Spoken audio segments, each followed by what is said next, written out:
mukhang may pumapasok dito sa aming bahay. At tingnan niyo po, oh. Hindi ko alam, tapos mayroon pa siyang damit na tinira dito. Oo nga, no? Parang pinutol lang na. Ano gagawin niya? Pwede ba kainin ng ang broccoli na ano? Yeah. Tingnan niyo ito, putol. Dati meron dito, di ba? Ayan, Marami oh. yan. Nakita mo, putol siya, oh. Putol na putol. Ayan pa, oh. Bumalik sila, ano. So, yung dalawang pusang yan, nandiyan po ay nag-grooming.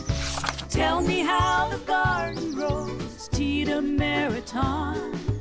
Warm hands guide the soil where the hope is sown. Hello, nandito na naman po ako. Pero meron po kaming na-discover today. May na-discover kami na mukhang may natutulog. Kasi alam nyo, nagkaroon kami ng duda, bakit yung aking broccolets may kumakat. So, hindi na, oh my gosh, sandali. Meron kaming dito, discover ni Lucci na mukhang may pumapasok dito sa aming bahay. At tingnan niyo po, oh. Iniwan niya yung kanyang hindi ko alam, tapos mayroon pa siyang damit na tinira dito. So, ano sa tingin mo? Siya ay natutulog dito? Or maybe maglagay siya ng dito, tapos dito siya natutulog, no?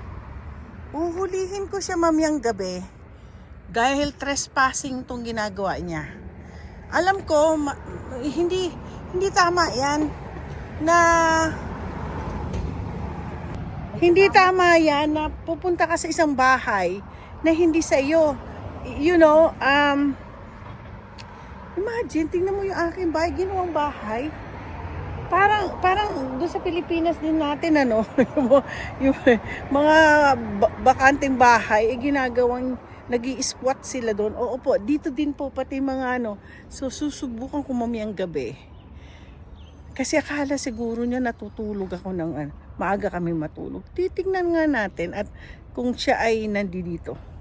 Parang may nangyayari sa aking anyways, yun. Meron na naman na naputol dyan. Ganito yung ginagawa niya, pinuputol niya. Oo nga, no? Parang pinutol lang na. Ano gagawin niya? Pwede ba kainin ng ang broccoli na Yeah, ng hilaw. Hilaw? Oo. Oh. Pwede ito. Tingnan niyo ito, putol. Dati meron dito, di ba? Ayan, Marami yan. Nakita mo, Tapos putol dito, siya, tapos Putol na putol. Ayan pa, oh. Tingnan mo ito, Ayan, Ano? Pati nga. Yan. Tingnan Ayaw mo. nga, Pinuputol niya ng ganun. Pinuputol Walang niya. hiya. Hindi kaya natutulog din siya dyan sa likod? Yan yung po. Tingnan mo, meron pa po kasi kaming likod. Ay, mahirap tong mga taon to. Nakakatakot. Baka labas na asawa kong baril niya. Yan nga ang pinakatakot ko Ito pang bodega namin. Kailan ba natin ipatapon, yung mga Ito? Sabihan mo. Ay, ito kasama to sa mga itatapon. Sabihan mo ako. Yan. Kung available. At saka hindi ito pa, yung nakikita mo yan? Ito, Yung lagayan ng mga halaman? Oo, yung halaman dyan. Patapyas na natin yan. Paalisin na yan. Paalisin na yan. Okay. Lilinisin natin lahat yan. Tapos, dyan mo ilagay ang pangluluto mo. Yes. Okay. So, yun nga po. Oo. Ay, may pumapasok po dito sa bahay namin. Kailangan mapaayos ko. Ito ano ito? Kalabasa? No. Ano to? Ano yan? Zucchini. Cucumber. Cucumber pa rin. Cucumber. Ito po, ito ang aming grapes. Nilagyan na lang po namin ng... Wag na natin kunin, Kasi pang Huwag muna, kasi uulan na naman sa Friday. Correct. Ay, hanggang sa safe Kasi yung ating Ano to siya Hindi siya nagpapawis. Oo nga. Resistant siya water resistant. Tsaka hindi, at tsaka labas na natin yan pag okay na, safe na yung mga bulaklak. Oo. Ay, exciting. Marami kang... Oo. So ito na naman po, good morning. Ito na naman po ang garden ko. Alam ko po, ay, dumami.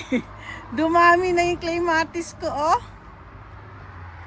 Ito po ang aking ang aking favorite na, Dami ng bunga ng kamatis. madami na. Dami. O, isang ano na naman tayo sa ano. Ay! Namumulaklak na. Lahat. May bulaklak na. Ito, lalagyan mo na lang na yan ng ano. Yeah, lalagyan ko. Alam mo, kailangan, dumating yung mga fertilizer ko. So, mamaya hapon, pakilagay na lang doon sa likod, ha? At tapos, tingnan niyo po, oh. Ito yung dinagdag kong bulaklak. So, malapit na rin po mamumulaklak itong Kita mo yung penis hapa ko. mo. Maganda. I know, yun, napaka-page, no? Parang hindi siya masyadong inunod. Konti lang, Konti Pero lang. lalagyan, kailangan makabili ako ng marigold. Yeah. Tapos tingnan niyo yung aking tawag nito, ang aking corn. So nandiyan na po yung aking marami akong inano na corn. Kasi last year dami ring corn, ano? So ito po. Hoy, dumami na naman tong ano ko. Gadyola. Oo. Dumami na to siya, Tio. Oo, dumami. Kunti lang yan Actually, siya dyan. ito yung favorite Ito, ko eh. ito lang yung dati dyan. Oo. Ito. Dumami ito, siya. Dumami siya. At patatas yan. Ito po ang ano, sinasabi kong Irish. Ang alam ko, tinanim ko dito, hindi purple, hindi blue or blue. Orange to eh. Yes, orange siya. Bakit naging ganyan? Luchi, meron na namang patatas, oh. Patatas yan. Wala yan dyan. Pero I bakit know. may tumubo? Sa Ayan tingin ko siya. patatas din yan. Ito eh, patatas din. My Lord. Pero dito naglagay ka ng mga Oo, mga bulbs Blab- dyan. Mga Tingnan niyo po, Ayan oh. tumutubo na nga yung iba, oh. Yung mga bulbs. Punta tayo sa kabila. May ibang bulbs na Ay, tumubo na yung mga bulbs. Ayay. Ayan na. Ay, oo. Lumabasan na. Ayan na mga bulbs. Ayan, oh. Nagsilabasan Ayan na. na. Te. Ayan, yan, yan. Mapupuno yan na naman. Ayan naman. oh, dami Oo. kong nilagay dyan eh. Ayun. Ay, ang ganda. Ay, ang ganda na. Lumabas na yung mga bulb. Oo. Alam Tapos, mo, maganda pala ito. hibiscus nga. Hibiscus. Sabi ko, ang ganda nito. Alam mo ito, dream ko na magkaroon ako ng ganito. Ganito. Oo, Maganda pero to pang, siya pag- pang spring lang yan. Ay, tinuwan taas na ng halihak ko. Oh. Gusto ko. May tumataas na halihak na ngayon. Igaganyan mo na lang yan para pag sakaling birds, ano na yan. Ayan. Oh, ito nakakatakot. Dami ng bulaklak yung halihak mo to. Oo nga, ito nakakatakot. May mga pumapasok dito sa bahay namin. Ang kinakatakot ako ay asawa ko pag nagalit Ito yun. yung natutuwa ako. Kasi Saan? nandito yung mga daisy mo. Ayan oh. Bumalik Ayan, sila. Ano? Ayan, oh. Wow. Ayan oh. Ito. Bumalik Ayan. sila. Tingnan mo. Pero ito, Chi, Oh. ito mga to. May malalaki pa ba tayong pots? Yeah, ilipat mo. O, lipat mo na lang yan, ha? Kasi maganda siya. Gaya nito, oh. Malaki sila eh. Tapos tingnan mo itong dream ano ko na kaya lang iisa pa lang. Alam mo, ito, nandyan siya dati. Lilipat lang natin dyan. Oh. Okay, Gusto so, mo ba ng ganito, te? alin? Ng ganito. Oo, gusto ko ng ganyan. Maraming ganyan. Ang dami. Naputi. Madami doon. Saan? Sa amin. Ay, kukunin mo. Sabi mo kay Jose, lipat dito. No, ang dami doon. Tapos marami pa akong ano, yung ganito. Ito po, oh, yung Pula. pula. Pula. Gusto ko yun, gusto ko yun. Pula. Oo, gusto ko yung pula. Meron isang yellow with parang butterfly. Oo, gusto ko rin yun. Kunin mo yung halaman. Kunin mo. Ito po. Wala naman doon, hindi naman nila ano eh. Oo, ano na ako. So guys, ako ipapasok na. At sa tingin ko. Okay guys, nandito ang aking mga pusa. Bago ngayon. Ba, mukhang bago nga, no? Opo, sa loob po ng van na yan, ang dalawa kong pusa ay nag-swimming.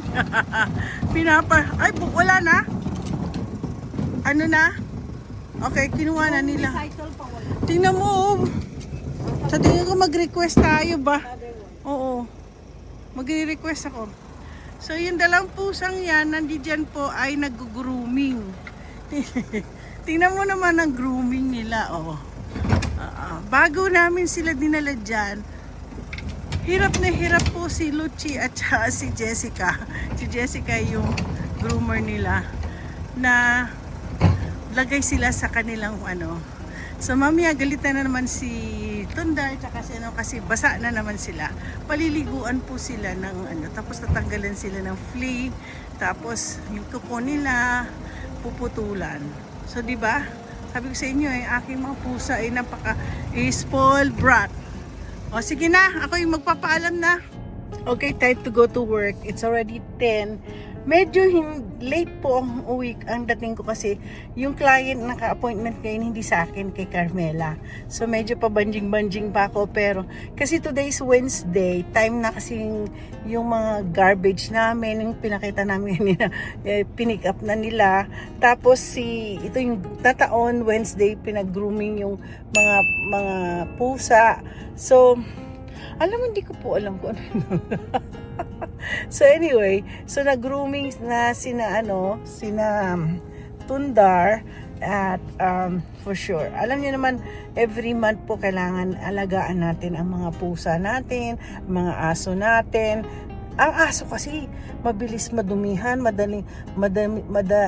mabilis po silang may amoy. Ayun, yun kaya ang problema ko sa mga aso. Pag ako nagkaroon ng aso, araw-araw ako naliligo. Ang mga pusa kasi, once a month lang sila naliligo. Pero, ang mabaho lang sa pusa, ang tae nila. Tapos maamoy din ang ihi nila. Very strong ang ihi nila. Lalo na si Tundar. Si Snowflake talaga sa litter siya. Pero minsan ang problema kay Tundar, pag inis siya, pupunta siya sa banyo. Pupunta siya sa tub. Doon siya iihi. Mabuti naman hindi po siya tumae. One time lang siya tumae. Pero pag umihi. Galit na galit ako, pero madali lang naman yung i-flush lang naman sa yung shower para mawala yung tubig. Pero ang lakas po ng amoy. Alam na alam ko po na may ginawang hindi maganda si Tundar sa banyo namin kapag naamoy ko ang ihi niya. Sabi ko sa inyo, matalas po ang ilong ko eh. So anyway, sana na-enjoy ninyo itong araw ko. Nakadalawang video ko ngayon kasi kanina nag-breakfast tapos ngayon paalis na ako. At ako po yung mag-enjoy ng aking araw na to. Salamat po. Don't forget to like and subscribe.